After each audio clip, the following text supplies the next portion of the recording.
My name is Alan Archuleta. I was an infantryman in the United States Army.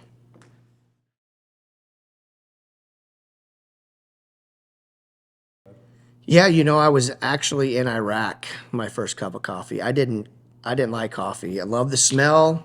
My mom drank it every morning. She would wake up, she would grind coffee, make a pot of coffee. I loved the smell of it. I did not like the taste of it. My second deployment to Iraq, so 2010, was the first time I really started to drink coffee. And I mean, I would make it black coffee, a packet of hot chocolate, and some French vanilla cream. That's how I drank it. And eventually it just became, where I could drink it just black with a little bit of cream. Where are you from? So I'm from Emmett, Idaho. I was born, my parents did live in Eagle at the time I was born, but I mean, 3 months into me being born, they bought a house in Emmett, and that's where I was born. I mean, raised in Emmett, from that moment on until I joined the military in 2002. So I had a buddy, Casey, actually the owner of Operator Coffee, Operator Club, Operator Roasters. He joined the Air Force. He was 2 years older than me. We met running cross country. He was a couple years older than me. He went into the Air Force through the ROTC program. And I was kind of just, he had graduated, the ROTC program. He was an officer. He was going through pilot training. And so I was like, man, I need to do something with my life. And so that was my whole goal, was to join the Idaho Guard, get them to pay for my school, but do the Air Force ROTC program at the same time. And then 9/11 happened. And so that kind of changed everything for me. I mean, I remember the morning that it happened. I used to caretake for handicapped people, and so I was at the house, and had the night shift. I work 11 to 7 in the morning, and so I woke up, around 6:30, and turned on the TV, and that's all that was on TV was the World Trade Center being hit by a plane. And I actually watched on TV the second plane hit the towers, or hit the tower. And so it was just, it's like, man, we're under attack. And, I was already thinking about going into the military. And so I had my best friend, Chris. He all of a sudden wanted to join the military. He was in the apprenticeship program for HVAC. I used to work for a painter, and so he had contracted me to paint a house up in Emmett. And so I was up painting a house. It was a Sunday, and I still remember my buddy came up and said, "Let's go be airborne rangers." And I was like, "What the heck is that?" My plan was to go be a chem guy, and do something like that, and then, go through the Air Force ROTC program. And I was like, what are airborne rangers? And, we went back to his house, and we were finding videos and watching videos of it. And 9/11 is what, ultimately pushed me over the edge to go in the direction that I went. So I went to 211 ACR at Fort Irwin, which was an Op 4 unit, 4 units getting ready to go overseas. I had gone to the board for E5. I got my promotable status, and 3 weeks later, I came down on orders for 3rd Infantry Division. We did what was called Marne Focus in August, which was the whole 3rd Infantry Division, going out into the field and having this big exercise. And by January, we were deployed to Baghdad. So we were FOB Prosperity. We were there, and then we had a bunch of different missions when we were in Baghdad. Our base, FOB Prosperity, was inside the green zone, which overlooked the red zone on the two sides of the FOB. So, I mean, we did everything from checkpoint operations, patrols. We did some cordons for some Navy SEAL operations inside of Baghdad, so we were the outer cordon for them. We did tons of foot patrols, mounted patrols. Was there anything that stuck with you from that first deployment? Like any Yeah, experiences, any images? you know, um, Our mission wasn't, um, a lot of door kicking.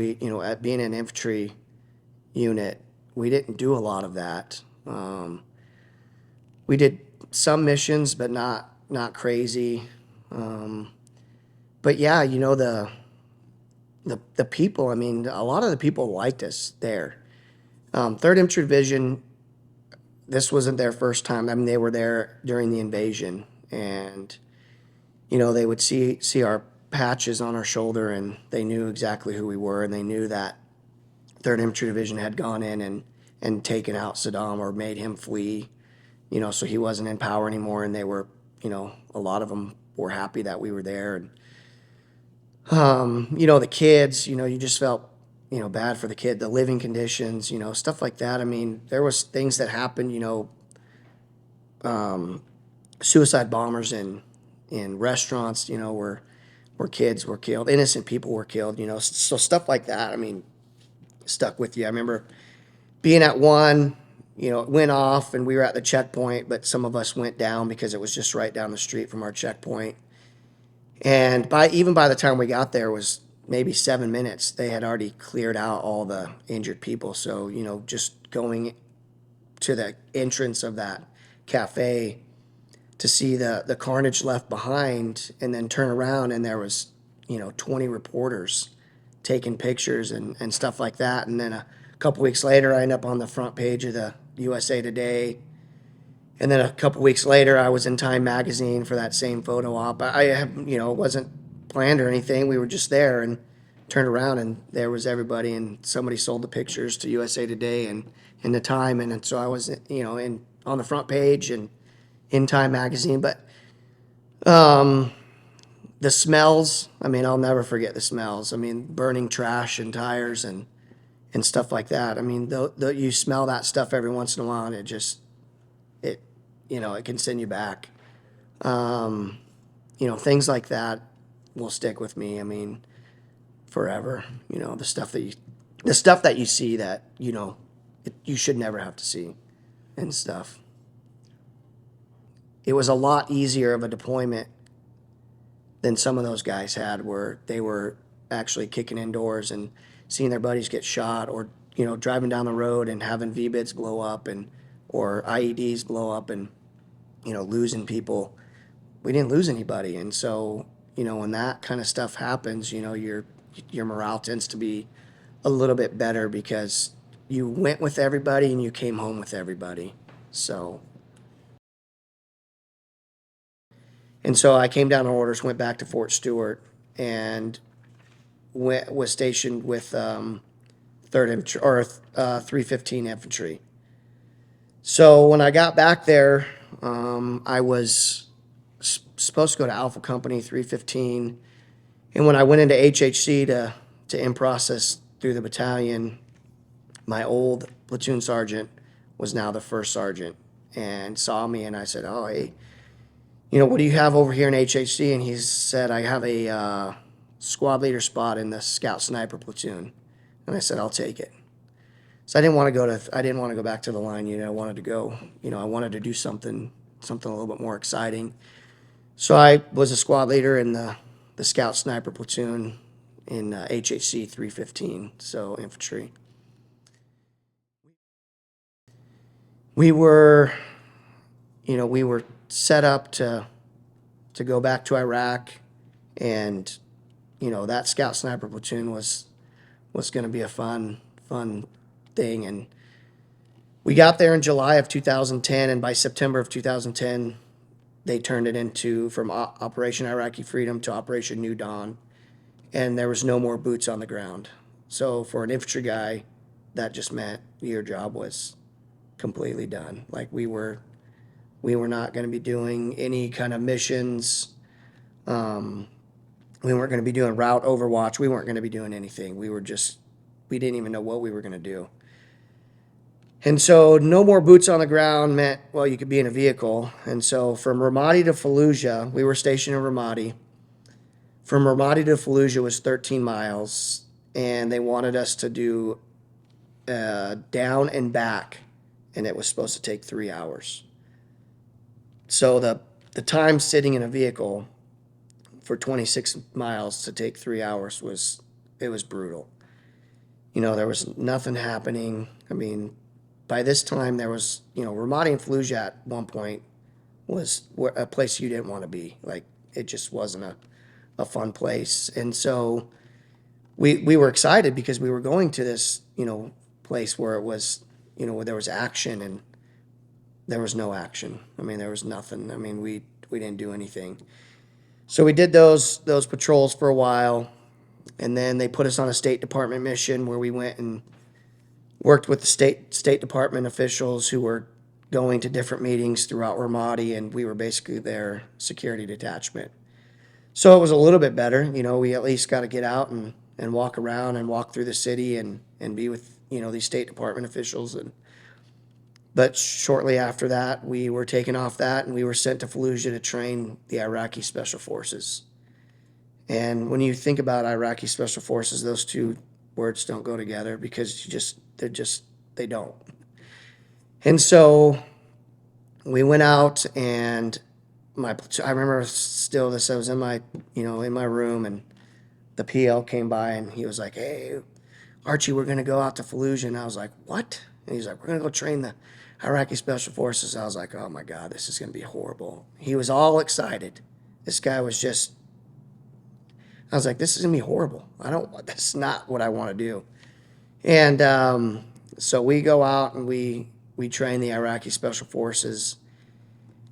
And what had happened was there was a SEAL unit out there, and they actually hit the wrong house and killed somebody that they weren't. I mean, they hit the wrong house. And so they were under investigation, and they were basically grounded to their fob. So they were supposed to be the ones doing this mission. Instead, they chose us to, not the SEALs, but the higher ups chose us to do this mission. And so every day we'd go out, we'd meet these Iraqi Army guys, and we taught them BRM, basic rifle marksmanship, you know, did all that stuff, did PT with them, you know, taught them tactical movements. You know, we did, mounts, so we were helping them clear buildings. And the good thing about being out there was there was a lot of abandoned buildings, and so we were able to use some of those to help them, you know, learn how to do the mount stuff. And so they were started to do missions, and so we tried to get to go on them, and then they said, "No, you can't go." And so we would get to go to the SEAL compound though and watch them from the Predator feed. So they had this big, I mean, it was a giant wall that just had this big screen on it, and they had a projector, you know, and we watched these Iraqi guys that we trained do these missions and go get bad guys. And so it was kind of cool to see the finished product, because they did do a pretty good job. So it was nice to see, like, okay, what we taught them worked, and they were able to get some of these guys off the streets that were still doing bad things. And so, Like, when you think of your second deployment, like, what do you think about? you know, the second deployment, the biggest thing was there was just not a lot of action. I mean, so it made the deployment just a little bit longer, it felt. Even though I was only there for 10 and a half months and not a full 12 months like everybody else, it just felt longer because there was just nothing going on. There was no excitement. But again, you know, some people are like, "Oh no, I needed excitement," but you went with everybody and you came home with everybody, you know, and that's a big thing, especially when you're a squad leader at that point. You know, you left with all your guys and you came home with all your guys. And so that's that was a big thing. Yes, it was boring. Yes, it made the deployment last, like, it seemed like it lasts longer.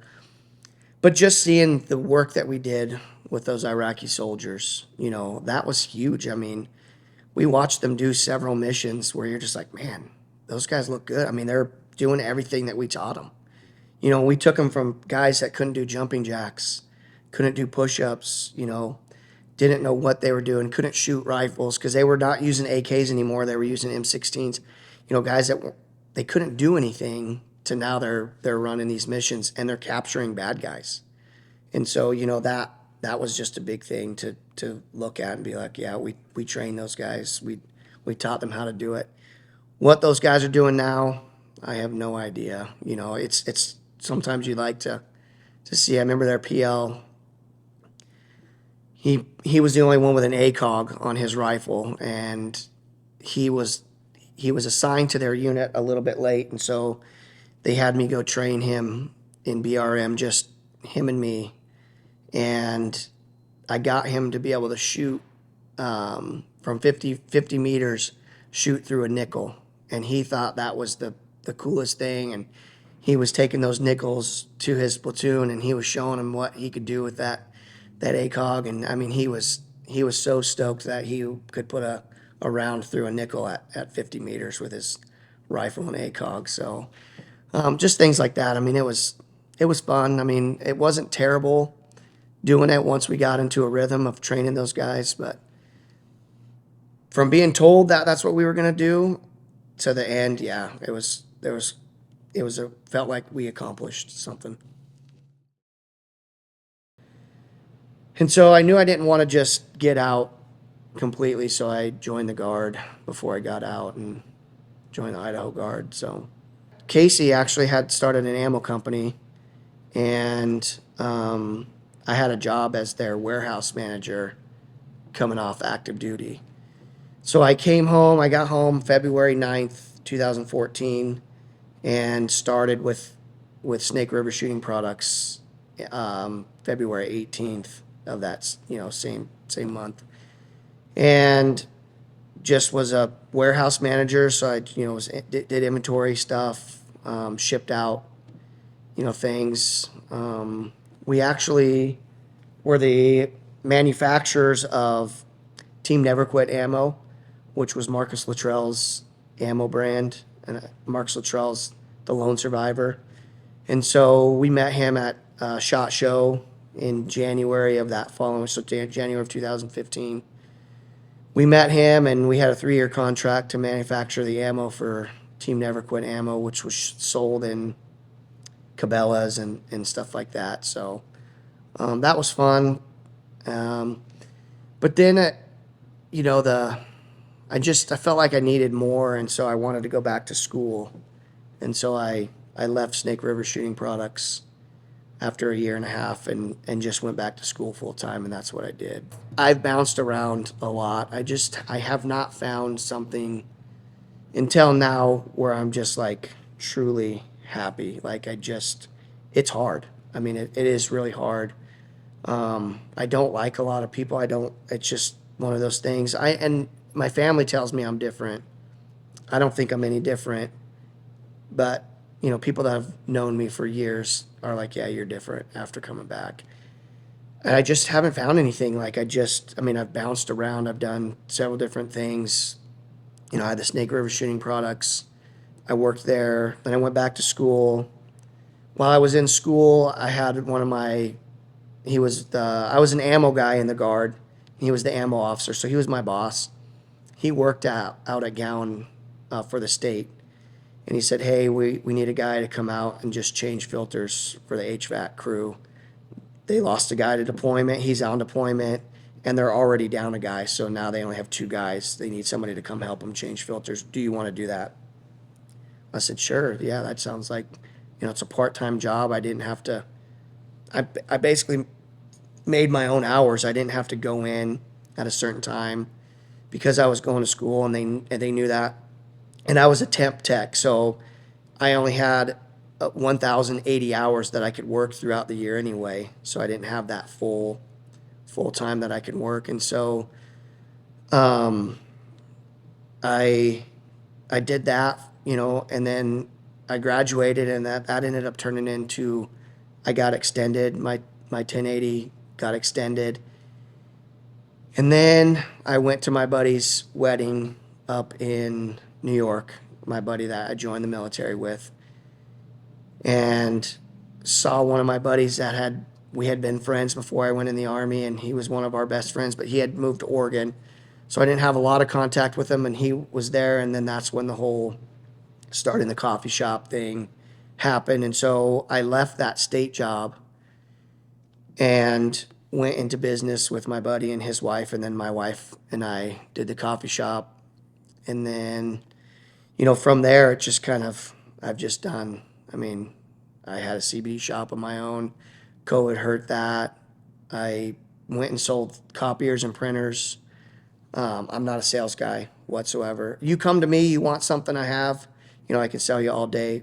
Going and knocking on businesses' doors, seeing if they want anything. I don't have that in me. That you say no, I'm just going to turn around and walk away. And you said no, you obviously don't want anything from me. And so that was hard. That job caused a lot of stress, and a lot of stuff came out from that stress. My PTSD went through the roof, depression, things like that. I had to get put on medication, and that medication was the wrong medication for me. It works for some people. It did not work for me. It almost killed me. I had to get put on different medication, and it was all caused from stress from that job, because once I left that job and that stress was gone, it kind of, I kind of weaned myself off that medication, and, now I'm not on that stuff anymore, and I'm much happier. But I had no idea that that kind of stress could cause that kind of stuff.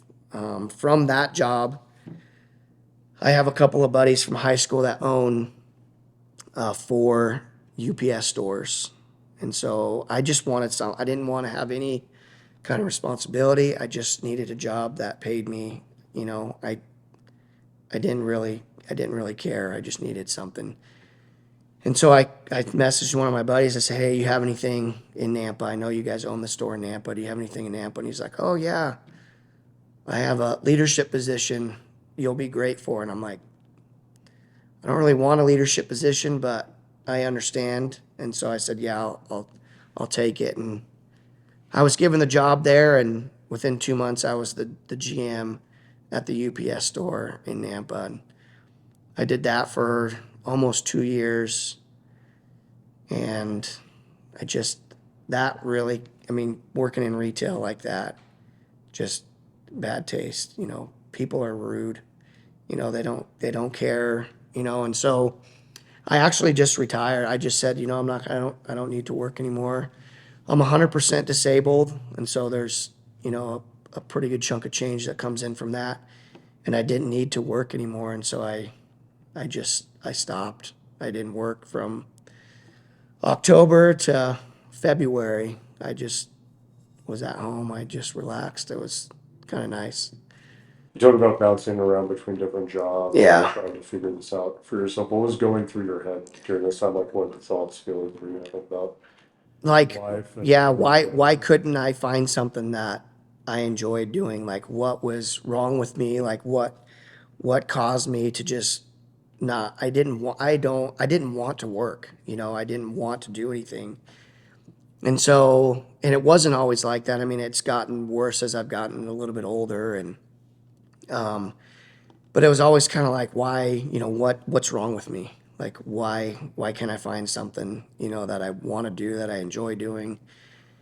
And so it was really hard, because it was always, and I felt bad for my wife, because I was like, oh, I don't want to do this anymore, and then I felt like I put pressure on her, because she did have a job, she has a job. And so then it's like, well, now she's going to be the only one working. Now, it's not like I don't have money coming in, but it puts a lot of pressure, sometimes. And so I was always like, well, I would talk to her and be like, what if we just did this? And, I feel like it's always me saying, what if, because I just can't, I can't put my brain to just be like, just suck it up and do it. Because it's like, man, I don't want to get to that place again where I'm just like miserable and unhappy, because then, your wife suffers, your kids suffer, you're not as happy at home, and things like that. And so it's I don't know. I don't like that, but I just can't get my, brain to just be like, yeah, I'm going to just do this. This is what I'm going to do. So when he offered me the full-time position, I was actually working for another veteran-owned company called Freedom Payments, and they did credit card processing. And it was a guy that I had met it's crazy, the story. We were on the same, he was in Idaho Guard, I was at 3rd Infantry Division. We were on the same deployment. And we met on a plane ride home from Kuwait. We just happened to sit next to each other. We got to talking. He was like, where are you going? I'm like, I'm going back to Idaho. He's like, what are you going to Idaho for? Because he saw I was 3rd Infantry Division, he knew that was in Georgia. He's like, what are you going to Idaho for? I'm like, well, that's my family that lives. That's where I'm from. So I'm just going to go home and see my family.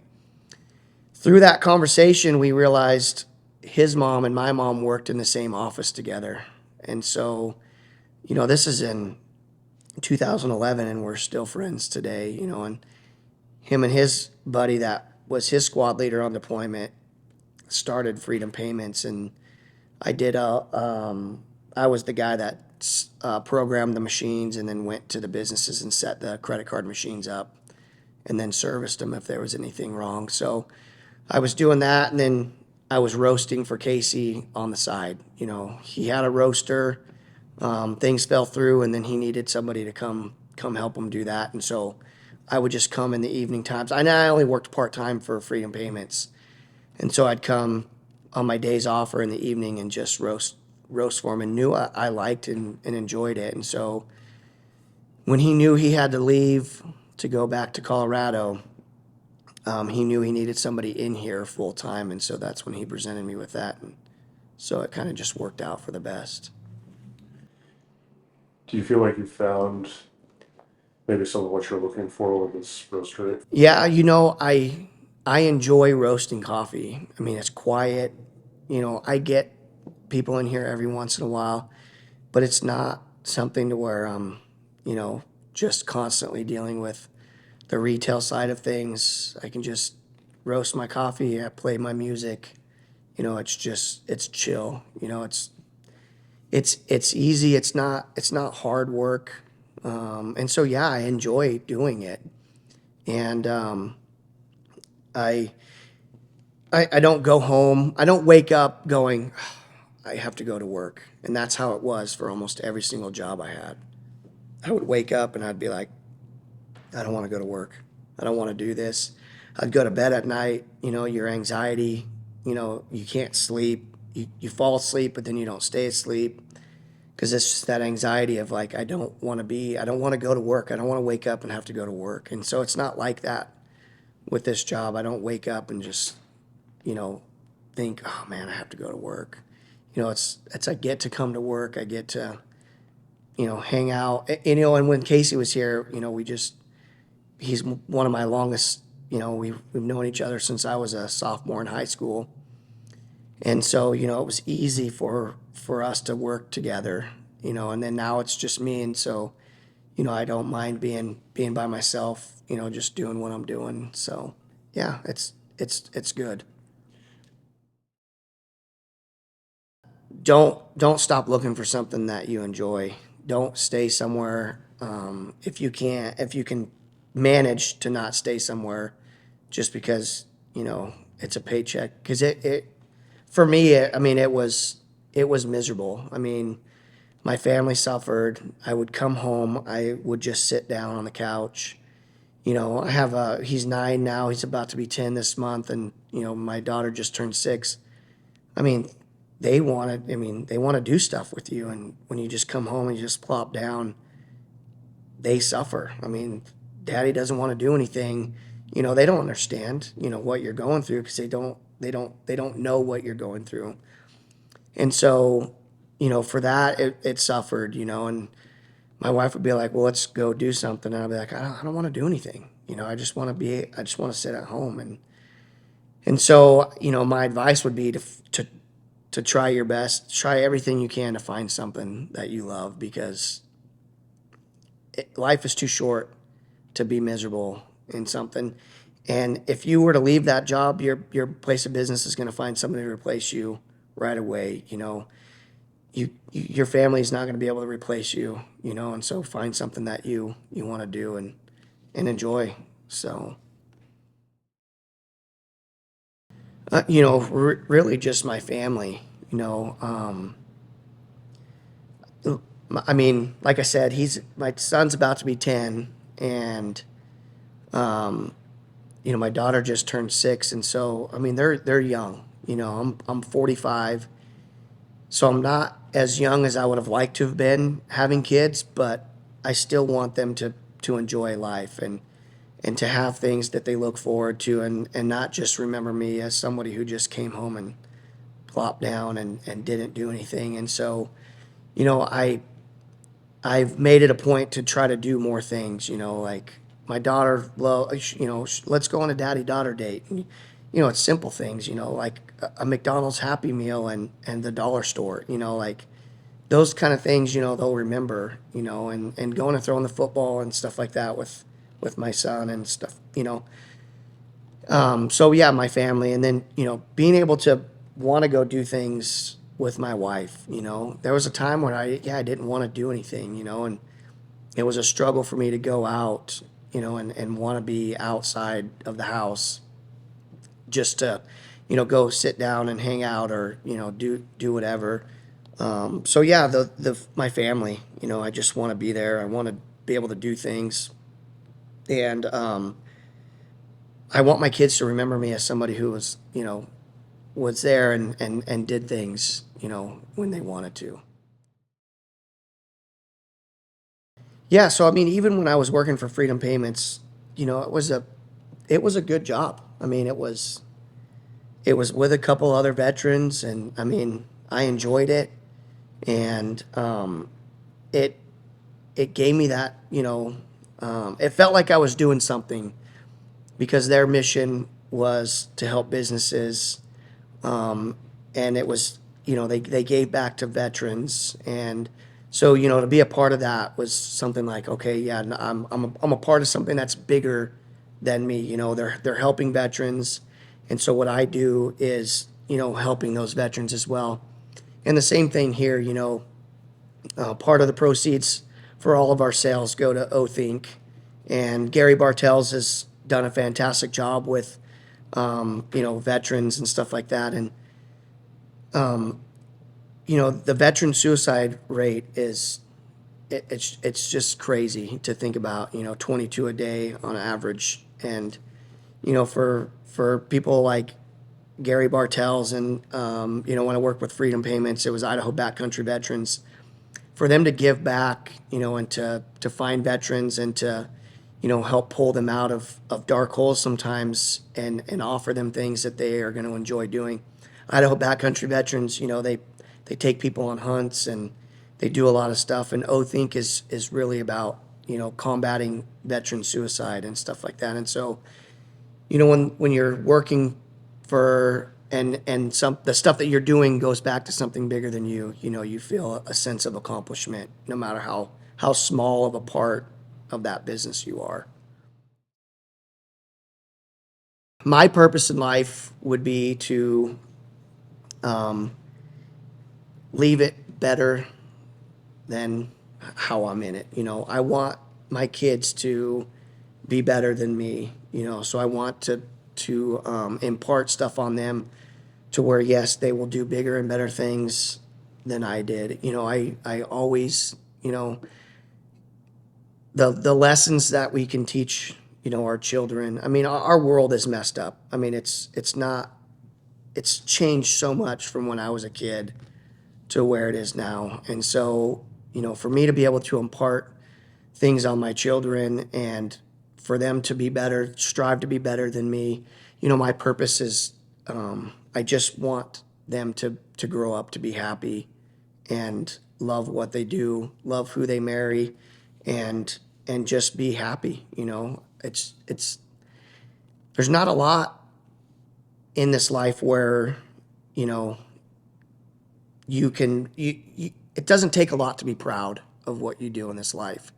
And so you don't always have to be, part of something bigger, but if you have something that you can leave a legacy, then I think you've done a good job. And I think as long as that continues and that legacy continues and your name lives on through the stories that they tell and through, the way that you were with them, I think that's a big thing. So leaving a legacy for my kids and their kids and, things like that.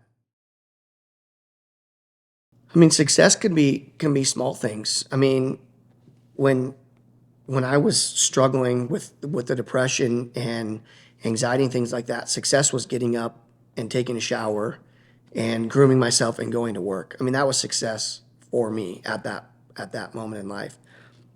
But success can be on a grander scale. I mean, creating a business that gives back to the community and is successful. I mean, in its own self.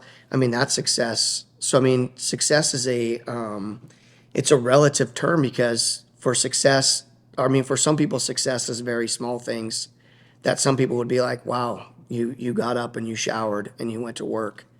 Everybody does that every day, but for some people, that is a success for their day. And other people strive to do bigger and better things, but for some that might not be the case. You got up, you did your job for that day, you came home, you provided for your family.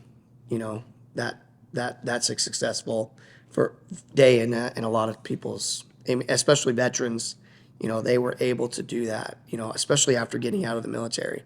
When you're in the military, what you have to wear, where you have to be, when you have to be there. It's easy. You got to be in formation at 06. You got to be in PTs. You better be shaved, and stuff like that. Everything is told to you. Now you get to go back to your barracks, shower. You got to be back in formation at 09. You better be there. Like when you're in the civilian world, you don't always have that guidance. And so, yeah, success is a relative term to me because at a time success was very small, but now I want to just, like I said, I want to leave this big a legacy for my kids as I can. Just based on your like values and beliefs, like where do you think we come from? I mean, growing up, I thought we came from Adam and Eve. I mean, that's how I was raised in the church, and I mean, that's where you think you come from. God created the heavens and the earth, and as I've gotten older, I don't know if I necessarily believe that, but I mean, I believe that there was creation at some point. I don't necessarily believe in a big bang and that's how everything. I don't know. That's a thing that I struggle with still to this day because I grew up in church, and for now for me to think like I don't know. So it still is a struggle, and to think about, well, where did we come from?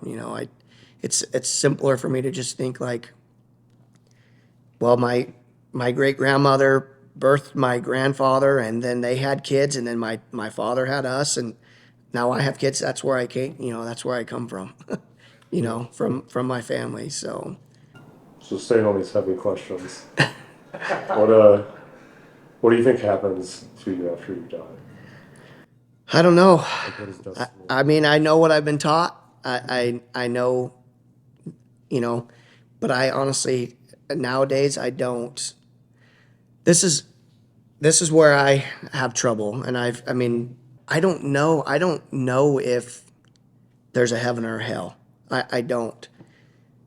Part of me thinks, what kind of God would let bad things happen to kids? And just if he's all powerful and he's almighty, he has the power to stop the things that happen to children who are innocent. Why doesn't he?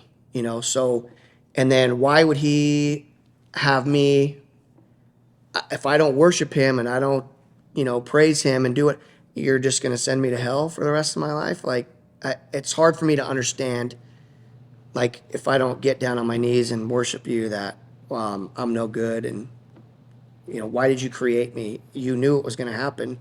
So why would you let this, suffering happen? And so that's where it's hard for me to grasp that concept of heaven and hell. Like I said, I know what I've been taught. I understand all of it. But as I've gotten older and asked more questions in my own mind, like, I just, it's hard for me to say what happens to you when you die. So my values are, I mean, one of the biggest things is integrity. And even growing up from a young kid, I was the middle child, and so I always had to play, both sides of my brothers. They didn't necessarily always get along, and so I was always playing the match with the equalizer. Like, hey, let's do this fair. I always wanted things to be fair. And so the integrity part of my values is very strong. I want my kids to have integrity, and so that is huge. Just doing the right thing even when no one's looking. That's one of the Army values. And so when I gravitated towards that Army value a lot more growing up in the Army, when I was young, than a lot of the other ones. And so, integrity plays a big part in the principles that I have in my life. So So what guides your sense of right and wrong? Where does that come from for you? for one, the laws of this, we have laws in this country, and so, that's where it's, on a big scale. But on a smaller scale, I, I don't want you lying. I want you to tell the truth. When someone asks you something, just tell the truth. Things like that. But then just on a bigger scale, just follow the laws of the land. I mean, we have laws in this country, and it's not a perfect country. It's not a perfect set of laws. But I mean, do I break the ice speed? Yeah. There are things that I don't necessarily always do, but I don't, I'm not out trying to rob people, things like that. So there are bigger guidelines to follow than the small ones. But at home, do what you're told. When you're told, we don't have our kids are we don't have a strict household, but there's not to be any lying.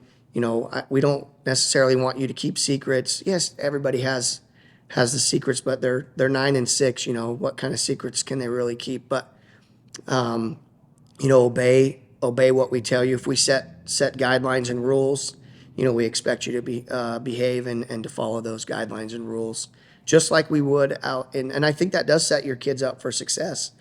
A lot of times when there's no boundaries at home, those are the kids that act out in school because they never had any true boundaries to follow. And so, my younger daughter, we called it the golden rule. Do unto others as you would have them do to you. They call it something different now at school, but we were talking about that the other day, and she said something. She said the other version of it, and I said exactly. If you don't want kids to be mean to you, don't be mean to other kids. Live your life by that. You don't have any idea what somebody's going through, and they could be having a really bad day, and the way you treat them could either send them further down the path of having a bad day, or it can completely turn that day around and change their day for the better. So, I mean, it's divided. I mean, there's no other way to put it than it's divided. Without getting into too much,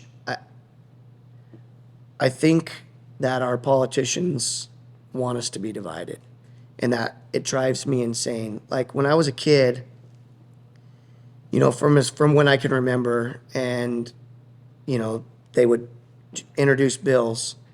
You argued that bill, and you had both sides of the aisle voting on that bill. I mean, voting yes on the bill and voting no on the bill. You present a bill now, and it's almost straight party line. Like if Republicans introduce a bill, every Democrat says no. And the same way it goes, if the Democrats introduce a bill, every Republican says no. Why? It's out of spite, but why are we so divided? I don't understand it.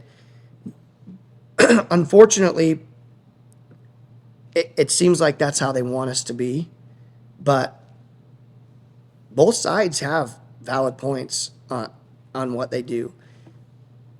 I tend to lean one way more than the other, and I think the side that I lean towards has better points, but that's just because that's the way I lean. It's not necessarily my side is always the right side either, and so it's divided, and it unfortunately, you know, my wife's family is, I mean, they're completely opposite views of myself. And so sometimes it makes it hard, you know, to be in a family function and hear things and you're just like, oh, don't say anything, just let it be. It's not worth it. You know, this is what they want. This is what I think this is what they want is to for people to be fighting, which I don't get. I wish the world was more united. You know, I think about the time after 9/11.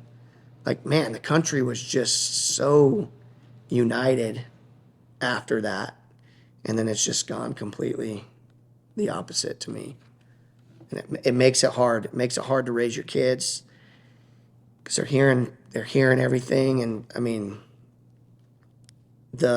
unfortunately too, there's, you know, social media and people just put out fake stuff and then it gets people riled up and they believe it and then they're spreading those lies. And so it all comes back to the don't lie. Just tell the truth. Tell us, you know, what the truth is. Let us decide which way we want to lean from there. No, not at this point. I don't. I wish I could. I really do. I really wish. I really wish you could see it starting to change for the better. But as long as there's two sides that are going to fight over what, it'll just continue to be the way it is. And I still think this country is a amazing country. I mean, we do a lot for the world. You know, it's people fight to get into this country because I mean, that's just the way it is. But I mean, I think we do still live in the greatest country in the world. And I mean, I'm proud to be an American. I'm proud that I fought for this country, even though some of the stuff that has come out, you know, I don't necessarily think it was the right thing, but, you know, I'm still proud to be a veteran of this country. And I think, you know, when we talk about veterans, especially who are looking for a purpose after they get out of the military, you know, there are a lot of things that you can do that may bring that joy to your life. And don't stop striving to find that and then pursue it and do what you can to make it happen. So what's next for you? In your personal life, what are your priorities? You know, just to help grow this business, and then I want to go live by the beach somewhere. I want it to be warm. I want there to be a beach, and I just want to live a relaxing life, you know. And is that in 5 years? Is that in 10 years? I don't know, but my wife and I both love the beach, and I don't necessarily like the hot weather, but if there's a beach there, then I'll be okay. But yes, I mean, growing this business and then eventually being by the beach, being somewhere warm and just relaxing and living out my days. So, What do you want people to take from this that watch this? I mean, if I could have them, you know, take anything, and I know I haven't touched on this, but if you are struggling, you have to reach out to somebody. Like, don't hold that inside. I mean, I held it inside because I was, you know, you want to be that macho man, that guy that's like, oh, I can handle anything, you know. And I held it inside, and I mean, it almost killed me. And you know, reach out. I mean, there are tons and tons of people who would rather hear you talk about your problems than to attend your funeral or to, you know, to even, you know, something else other than that. But people want to talk. They'll talk to you. Reach out. You know, you reach out to your buddies. Reach out to the veterans crisis lines. You know, anything that you can do. But reach out. That's all I would say don't look at things like, oh, I'm a man, I can take it. It's okay to be a man and be hurting and reach out for help. You know, I think that's a huge stigma. Even when I was in the military, like being in the infantry, they didn't look at if you wanted to go see the doctor, you know, they'd be like, suck it up. Suck it up, you know, you don't. Then they tried to change it after we got back from our second deployment, and they'd be like, well, the first sergeant and the company commander are going to go see the psychologist and sit down and talk. They tried to take away that stigma, but it didn't work. It wasn't like they were just doing it, but then you would somebody would want to go see him, and their platoon sergeant didn't agree with it, and so they'd be like, no, you could suck it up. We're not letting you have the time. And then, you know, they just went about their day, you know, and they had to keep that all inside and stuff. And, you know, I don't think there's enough, veterans, combat veterans in the field of, you know, psychology and things like that would sit and listen. Because I remember going to the therapist the first time, and I mean, he was a Harvard grad, and he had an ascot. I mean, he looked like, I was like, what? Who are you? And he was like, oh, and I was like, well, what can you tell me about being in combat? And he was like, well, the books I read. And I said, Kit, I'm out. I'm not talking to you. You read books? I was like, I can't, you're never going to understand. And he was like, oh, I've been trained. And I was like, you can have all the training in the world. You still never experienced it. And I think some people need that person that can sit down and just listen because they understand what they've been through. And so, I mean, I think you know, a lot of veterans are too scared to go back to school and go through that stuff. But I think there needs to be more of that. I think veterans need to get into counseling programs so that they can sit and listen and be that ear that would understand what somebody has to say.